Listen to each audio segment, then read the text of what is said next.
नमस्कार दोस्तों, स्वागत है आप सभी का योर स्टडी यूट्यूब चैनल पर। यदि चैनल पर पहली बार आए हैं तो चैनल को सब्सक्राइब करके बेल आइकन दबा लें, जिससे आगे आने वाले वीडियो की नोटिफिकेशन आप सभी को मिलती रहे। दोस्तों, आज हमने भारतीय संविधान के कुछ इम्पोर्टेंट क्वेश्चन को लिए हैं। यह भारतीय संविधान का सेकेंड वीडियो होने जा रहा है दोस्तों। तो चलिए शुरू करते हैं। पहला क्वेश्चन है, केंद्र एवं राज्य के मध्य संबंध किस देश के संविधान से लिया गया है? तो केंद्र और राज्य के मध्य संविधान किस देश के संविधान से लिया गया है? तो ये कनाडा के संविधान से लिया गया है दोस्तों। अगला क्वेश्चन देखते हैं, भारतीय संविधान की संघात्मक विशेषता किस देश के संविधान से ली गई है? तो भारतीय संविधान की संघात्मक विशेषता ये कनाडा के संविधान से लिया गया है। आगे चलते हैं दोस्तों, विधि द्वारा स्थापित प्रक्रिया भारतीय संविधान में किस देश के संविधान से लिया गया है? तो विधि द्वारा स्थापित प्रक्रिया भारत के संविधान में जापान के संविधान से लिया गया है। अगला क्वेश्चन है, संविधान संशोधन की प्रक्रिया का प्रावधान किस देश से लिया गया है? संविधान संशोधन की प्रक्रिया का प्रावधान ये लिया गया है आपका साउथ अफ्रीका देश से। और हमारे संविधान में ये भाग 20 के आर्टिकल 368 के अंतर्गत आता है। ठीक है दोस्तों, आगे चलते हैं। वर्तमान समय में राज्य सूची में कुल कितने विषय हैं? तो वर्तमान समय में राज्य सूची में कुल 61 सब्जेक्ट हैं। अगला क्वेश्चन दोस्तों, झारखंड राज्य का गठन किस संविधान संशोधन के अंतर्गत हुआ? तो झारखंड राज्य का गठन आपका 28वें संविधान संशोधन के अंतर्गत हुआ था। ठीक है दोस्तों, और 52 संविधान संशोधन क्या था? यह दल बदल कानून से संबंधित था। भारतीय संविधान के अंतरिम सरकार में रक्षा मंत्री कौन थे? भारतीय संविधान सभा के अंतरिम सरकार में रक्षा मंत्री थे बाबू जगजीवन राम, नहीं थे, न ही राजेंद्र प्रसाद थे। ये कौन था? ये थे बलदेव सिंह। बाबू जगजीवन राम को मिला था श्रम मंत्रालय। कौन सा मिला था? श्रम मंत्रालय। और राजेंद्र प्रसाद जी को मिला था खाद्य एवं कृषि मंत्रालय। खाद्य एवं कृषि मंत्रालय। ठीक है दोस्तों, खाद्य एवं कृषि मंत्रालय। नेक्स्ट क्वेश्चन देखते हैं, भारतीय संविधान सभा द्वारा गठित अंतरिम सरकार में राजेंद्र प्रसाद किस पद पर थे? तो किस पद पर थे? खाद्य एवं कृषि मंत्री थे राजेंद्र प्रसाद जी। ठीक है दोस्तों, आगे चलते हैं। भारतीय संविधान सभा द्वारा गठित अंतरिम सरकार में श्रम मंत्री का पद किसे मिला था? तो वो मिला था बाबू जगजीवन राम को। अगला क्वेश्चन है, संविधान सभा की अंतिम बैठक कब हुई थी? तो 26 नवंबर 1949 को हमारा संविधान बनकर तैयार हो गया था। और 26 जनवरी को हमारा देश 26 जनवरी को हमारा देश गणतंत्र हुआ था। तो अंतिम बैठक इसकी कब हुई थी? 24 जनवरी 1950 को। 24 जनवरी 1950 को ही राजेंद्र प्रसाद जी को राष्ट्रपति के रूप में निर्वाचित किया गया था। ठीक है दोस्तों, डॉक्टर राजेंद्र प्रसाद संविधान सभा की किस समिति के अध्यक्ष थे? डॉक्टर राजेंद्र प्रसाद संघ शक्ति समिति के नहीं थे, संघ शक्ति समिति के नहीं थे, प्रारूप समिति के नहीं थे, ये थे झंडा तदर्थ समिति के अध्यक्ष थे। ठीक है दोस्तों, जो राजेंद्र प्रसाद संविधान सभा की किस समिति के अध्यक्ष थे? तदर्थ समिति के अध्यक्ष थे। आगे चलते हैं दोस्तों, संविधान सभा का संवैधानिक सलाहकार कौन था? संविधान सभा का संवैधानिक सलाहकार किसे बनाया गया था? तो ये थे बेनेगल नरसिंह राव। BN राव को संविधान सभा का संवैधानिक सलाहकार बनाया गया था।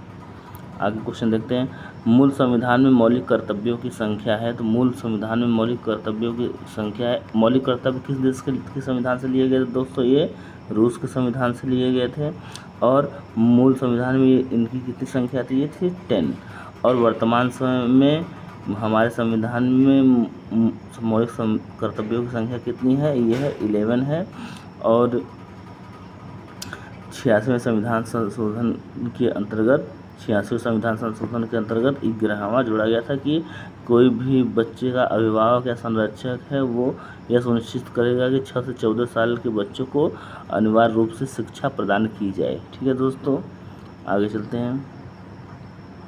बिहार राज्य में राज्यसभा की कितनी सीटें हैं? तो बिहार राज्य में राज्यसभा की कितनी सीटें हैं? ये हैं 15 नहीं है दोस्तों, न 18 भी नहीं है और 14 ये है 16। बिहार राज्य में राज्यसभा की कितनी सीटें हैं? 16 सीटें हैं। अपने कार्यकाल के दौरान लोकसभा में कभी न उपस्थित होने वाले प्रधानमंत्री। देखिए दोस्तों, जो प्रधानमंत्री होता है कभी न कभी लोकसभा में की कार्यकाल में उपस्थित जरूर होता है।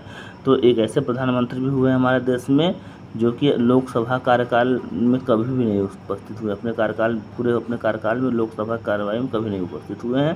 तो नरेंद्र मोदी तो हमने बहुत बार देखा है उपस्थित हुए हैं। विश्वनाथ प्रताप भी नहीं है। चौधरी चरण सिंह जो है अपने कार्यकाल के दौरान लोकसभा में कभी भी उपस्थित नहीं रहे थे। ठीक है दोस्तों, आगे चलते हैं। लोकसभा अध्यक्ष अपना त्यागपत्र किसे देते हैं? लोकसभा अध्यक्ष अपना त्यागपत्र प्रधानमंत्री को नहीं देते हैं, ना ही राष्ट्रपति को। ये देते हैं लोकसभा के उपाध्यक्ष को। किसको देते हैं? लोकसभा के उपाध्यक्ष को। वर्तमान समय में लोकसभा का उपाध्यक्ष कोई नहीं है और 2 जनवरी 2019 से यह पद खाली है। ठीक है दोस्तों, लोकसभा का कोई उपाध्यक्ष इस समय भारत सरकार में नहीं है। लोकसभा का सदस्य होने के लिए न्यूनतम आयु की आवश्यकता होती है। लोकसभा का अध्यक्ष होने के लिए न्यूनतम आयु कितनी होनी चाहिए? 25 वर्ष। आप जब 25 वर्ष के होंगे तभी लोकसभा का इलेक्शन लड़ सकते हैं। ठीक है दोस्तों, आगे चलते हैं। राष्ट्रपति द्वारा बुलाए गए संयुक्त अधिवेशन की अध्यक्षता कौन करता है? तो राष्ट्रपति जब आर्टिकल 108 के अंतर्गत संयुक्त अधिवेशन बुलाते हैं, मतलब राज्यसभा और लोकसभा दोनों को बुलाते हैं, तो उसकी संयुक्त बैठक की अध्यक्षता कौन करता है? तो वो करते हैं आपके लोकसभा के अध्यक्ष। ठीक है दोस्तों, आगे चलते हैं। भारतीय संविधान के किस अनुच्छेद में लिखा गया है कि सर्वोच्च न्यायालय एक अभिलेख न्यायालय है? तो ये तो लिखा गया है अनुच्छेद 129 में। अनुच्छेद 129 में लिखा गया है कि भारतीय न्यायालय एक अभिलेख न्यायालय। अब अभिलेख न्यायालय का मतलब क्या होता है कि जो भी सर्वोच्च न्यायालय जजमेंट देगा वह एक कानून के रूप में लिख दिया जाएगा। ठीक है दोस्तों, वर्तमान समय में भारत के प्रथम नागरिक है। जो भारत देश के प्रथम नागरिक है, भारत देश के राष्ट्रपति ही भारत देश के प्रथम नागरिक है। तो वर्तमान समय में कौन राष्ट्रपति हैं? द्रौपदी मुर्मू। तो ये हमारा राइट ऑप्शन हो जाएगा कि भारत देश के प्रथम नागरिक कौन है? द्रौपदी मुर्मू जी हैं। अगला क्वेश्चन है, मूल संविधान में कुल कितनी अनुसूचियां होती हैं? मूल संविधान में कुल 10 नहीं दोस्तों, 12 नहीं, ये थी 8 अनुसूचियाँ। मूल संविधान में 8 अनुसूचियाँ थी और वर्तमान संविधान में कितनी अनुसूचियाँ हैं? 12। वर्तमान में कितनी हैं? 12 हैं। ठीक है दोस्तों, आगे चलते हैं। राष्ट्रपति के निर्वाचन की पद्धति है। राष्ट्रपति की निर्वाचन की पद्धति है सिंगल ट्रांसफरेबल। जी दोस्तों, यही है सिंगल ट्रांसफरेबल वोटिंग सिस्टम। इस सिस्टम क्या होता है कि प्रायोरिटी बेस पे वोटिंग की जाती है। जितने भी राष्ट्रपति पद के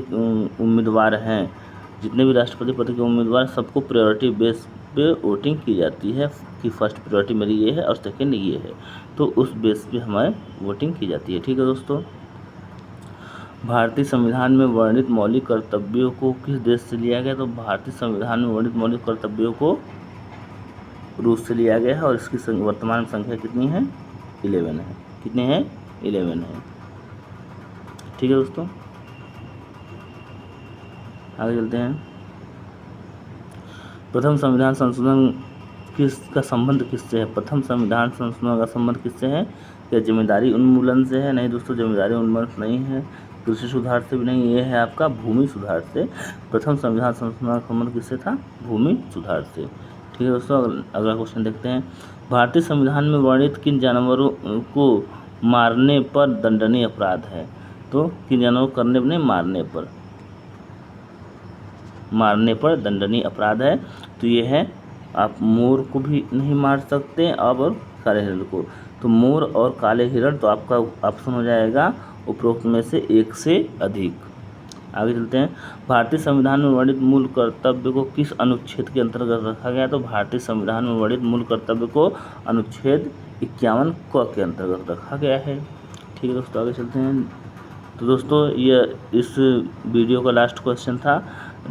आशा करता हूँ आप सबको वीडियो पसंद आई होगी। यदि वीडियो पसंद आई है तो चैनल को सब्सक्राइब करके बेल आइकन दबा लें और वीडियो को जरूर लाइक करें। ठीक है दोस्तों।